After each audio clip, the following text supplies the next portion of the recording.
Gareth Davis. Thank you, Madam Deputy Speaker. It's a great pleasure to speak in this debate today, as it was in the second reading and in committee stage. I would like to specifically address Amendment 16 to Clause 124. And let me first start by saying how great it is that we have cross-party support for policies that push forward our efforts towards climate change. And we should all be very proud of the fact that we are one of the first major countries to legislate to become a net zero country by 2050. However, let me also state that I've long said about the influence and power of financial services and financial markets to move things forward, but sadly I cannot support Amendment 16, and I'd like to set out in three ways as to why this is.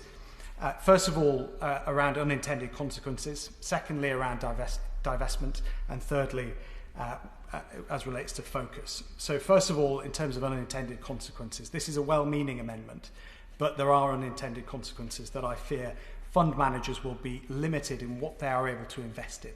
And the reason I say this is because of the limited ESG data that exists in certain asset classes and certain markets around the world.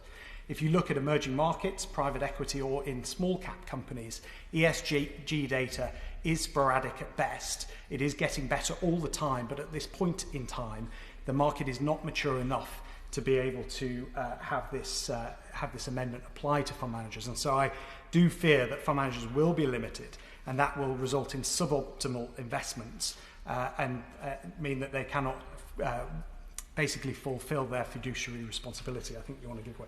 My honourable friend give way. Thank you. Would my honourable friend agree with me that industry does agree with his position, and, for instance, the Pensions and Lifetime Savings Association have stated that on behalf of industry?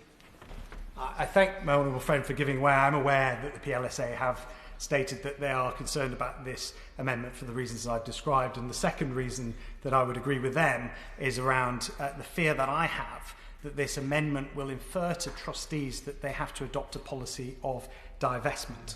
And as has been seen over decades, a divestment policy doesn't actually change the thing you want to change. As well-meaning as it is, it doesn't change the things that you seek to actually change. And part of the reason, Madam Deputy Speaker, is that a stock market essentially is a marketplace. So if you want to divest, Madam Deputy Speaker, somebody has to invest. And therefore, there is a negligible impact on the underlying company. And that's why for tobacco, for climate change, for guns in the United States, the divestment policies adopted by other pension funds just haven't worked. The second point is that I fear that it will cause confusion around divestment for pension trustees, in that it's very hard to draw a line as to where the policy ends. So some may claim or desire that they divest from oil and gas, but where does it end? There are other sectors that clearly contribute to climate change, whether it's haulage companies, taxi companies, car companies, aviation companies. Where does the policy end? And I think that does cause some confusion for trustees, and an investment policy should be put in place at a ground level. And thirdly, Madam Deputy Speaker, when compared to engagement as an investment strategy, it is just a very weak policy to have a divestment approach. And I say this as somebody that comes from fund management and ran an ESG business, where we would, as owner of companies, be able to call on chief executives and CFOs to engage with them on ESG issues such as climate change. We could vote at AGMs. We had them at the table to be able to influence them. If you divest, you lose that influence. You lose that ability to change and influence the company.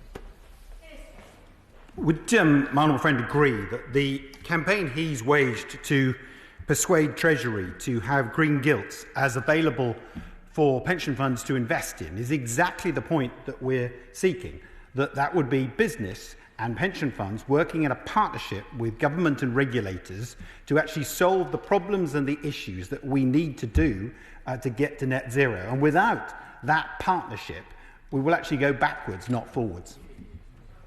Gareth Davis. To the Minister for his very generous remarks and intervention. And I thank him for his support of my campaign to bring about green gilts in this country. And I agree that it is a way in which pension funds can contribute to the climate change effort in a very meaningful way, moving billions of pounds of capital towards the goals that everybody across this House really wants to achieve. So I thank him for that intervention. Finally, Madam Deputy Speaker, I fear that this amendment is poorly focused. It's well-intentioned, but it is poorly focused. In my experience, trustees do want to invest with purpose. They do want to invest according to their values. Likewise, I believe that fund managers have, over the last several years, moved great mountains, a lot of money and a lot of effort to incorporate ESG risk into most of their investment processes, and I don't believe any asset manager in the future will be able to survive unless they integrate ESG and climate risk as part of their investment process. Could you give way on that very point? Of course, please. As a trustee of the Parliamentary Pension Fund, can I highlight that I think the changes that are in page 118 of the bill on climate change risk are incredibly important and will help encourage trustees and pension funds in general to make investments that are pro-environment, pro-green, pro-climate change. But I'm absolutely in agreement with the Honourable Member for Grantham and Stamford that the proposed additional new clause 16, which would require pension funds to align with the Paris Agreement goal, are a step too far. Does he agree that the Minister should focus on that in his summing up as well?